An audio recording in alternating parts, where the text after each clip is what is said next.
The skills that got you here will not get you there.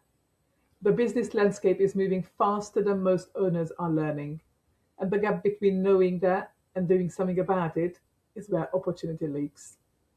Thank you for listening to Routine is Revenue, your place to build routines and bank results.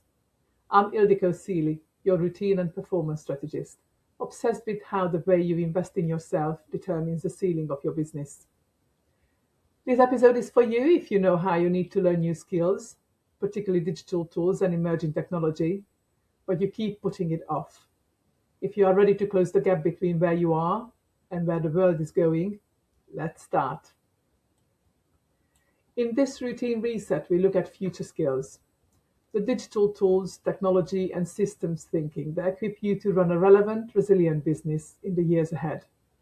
It's about building deliberate capabilities so the future does not catch you out.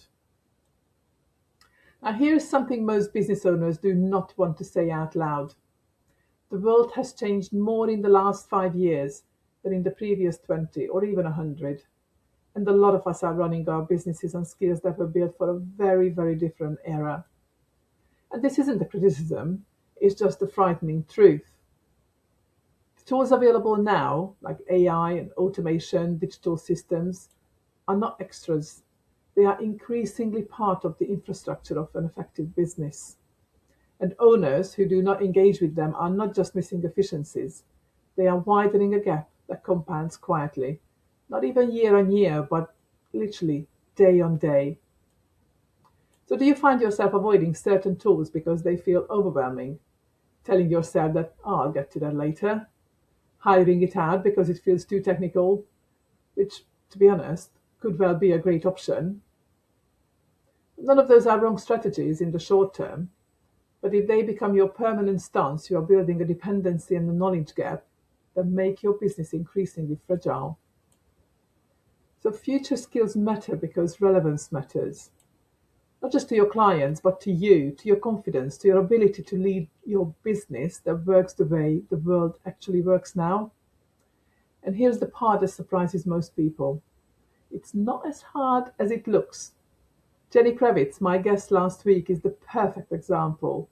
You see, the gap feels bigger from the outside than it is once you start. Future skills do not require a degree or a 6-week course. They require curiosity, they require consistency, and they certainly require determination. You heard this clearly in my conversation with Jenny last week. The approach that works is the same as intentional learning, which we covered in Routine Reset 3. One tool, one skill, one application at a time. And this goes as you pick something that would genuinely move your business forward right now. You give it your attention for a defined period, and you apply it before you move on. That's it. These are the 3 steps. For most business owners, the highest return areas right now are, of course, AI tools for everything: writing, research, content creation, automation. The things that remove repetitive tasks and systems that give you visibility across your business without living in spreadsheets. Although, who doesn't have a spreadsheet? Well, I do. But you do not need to master them all. You need to be competent enough to use them and curious enough to keep going. Now, the other piece is permission. Many people in their 40s and 50s feel like digital skills belong to a younger generation, but they really don't. Did I mention that Jenny is actually in her 70s, yet she is teaching Canva to people half her age? The advantage you have is that you already know what problem you are trying to solve. You just need to learn the tools that solve it. Now, it's probably easier said than done, but I do want to be honest with you about this one because I think it will help. Now, I have a design background. I'm creative, I'm comfortable with computers. Now, I started using them professionally in 1997, which definitely shows my age. So you might think digital tools come easily to me, and some do, but AI? Well, that took a little longer to lean into than I expected. I kept hearing about it like everybody had. I knew it was significant, but I held back because it felt like just another thing to learn on top of absolutely everything else. Then, of course, the magic happened when I finally succumbed to it and I started using it, admittedly tentatively for small tasks like writing prompts and research and drafting. But the more I listen to AI experts, the more I realize that I'm still only scratching the surface. And even scratching the surface has changed how I work. It's given me back hours every day, every week, and it has improved my output. But most importantly, it has shown me that the learning curve is much shorter than the fear of it. Now, I'm not the most technically advanced person in any room by any means, but I am certainly curious. And curiosity combined with consistency turns out to be more powerful than technical aptitude. You don't need to be an expert. You need to be willing to begin. And if you need proof of that, listen to my conversation with Jenny Kravitz. It'll be worth it. So what if you keep postponing this? The tools keep advancing and the owners who engage with them keep compounding their advantage. Sadly, the gap between where they are and when you are widens at a frightening speed. But this is not about fear. It's about the cost of staying in your comfort zone, which shouldn't be static. It should be growing with you and your business. So consequently, there is a confidence cost too. Every time you avoid a tool or a skill because it feels too new, you reinforce a story about yourself that is not actually true.